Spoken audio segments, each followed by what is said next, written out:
Alright boys, next on the hit list is a Regency programmable scanner, R1040, and apparently this one suffers from a bad antenna plug-in whatever thing going on back here, as well as something to do with power plug, which you gotta see what I can do with this. The first thing I have to do, pull it apart and see what in the world is going on with the connections there. Again, this is a Regency programmable scanner, R1040, and I have to admit, it's the first time I've seen one like it. She's a pretty plastic radio. Cool. Okay boys, this plug was originally here. It was just flopping in the breeze. The clips, the plastic clips that helped keep this in place were broken off on the inside in here, and there was no way to properly secure this this plug. So I removed it and ended up putting in, I put a grommet right here and hardwired the AC cord into the scanner onto the power supply transformer. It's quite solid, it's not going nowhere. I also had to resolder the connector here. I have to admit, it's a pretty piss poor design they used on that, for sure. There's no nut, no locking nut or anything holding this. The only thing that actually holds the connector is the solder connection to the main board. That's all that holds that. You solder the center pin to the main board, and then you run solder again from the main board onto the connector, and that's basically what's holding this connector. It's I have to admit, it's pretty piss poor design. I don't know how cheaply made this thing was,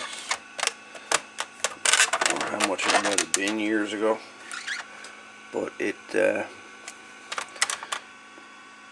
got a lot of plastic.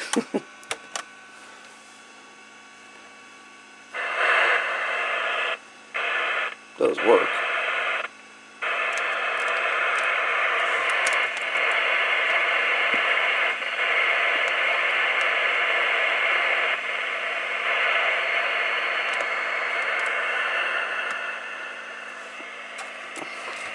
Programming the scanner is a bit interesting.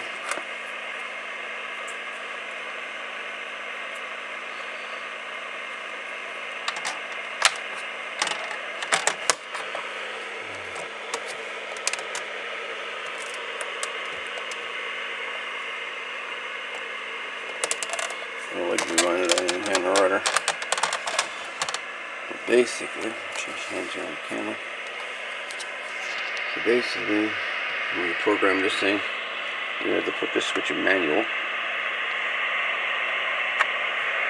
and the program instructions are right here. So I just put in the weather channel, weather frequency.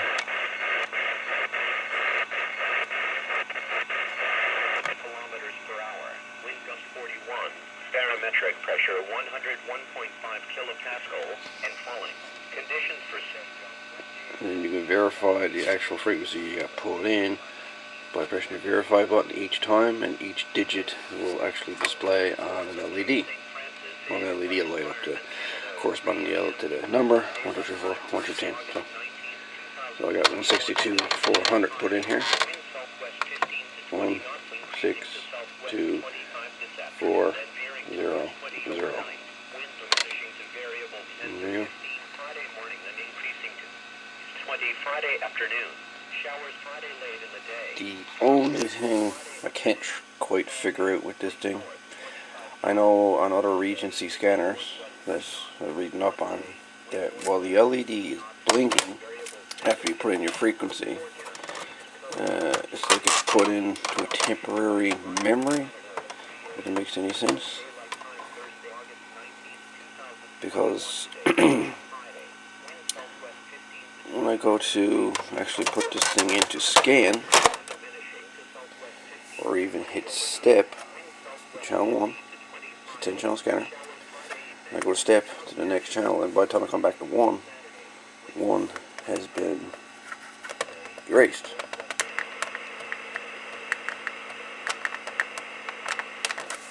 As you can see. Now it's gone.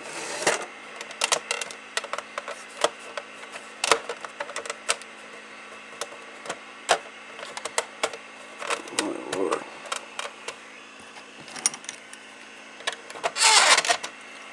And then you come up invalid frequency. So yeah, I don't know if there's something wrong with the memory chip on the scanner, or there's some step that I'm missing.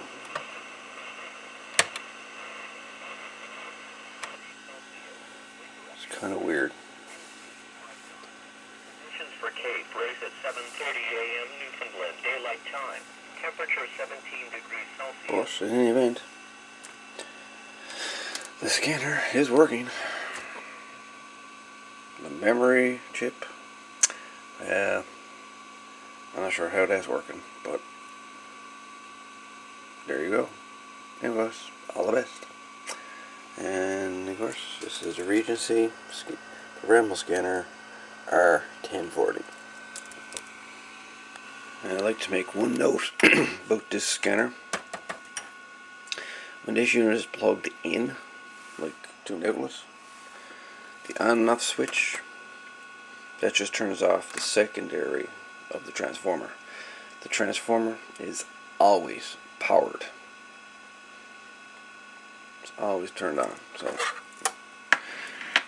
when I'd say when this unit is not in use, or you don't plan on using it, I'd unplug it. There's no fuse in this thing, so I don't know. I don't know how Regency managed to get away with it, but yeah, there's no fuse in the scanner. And transformer is always live, and nothing to protect it from the plug. Anywho, I'll say 7-3 again, and we'll chat later. Reno 63, out.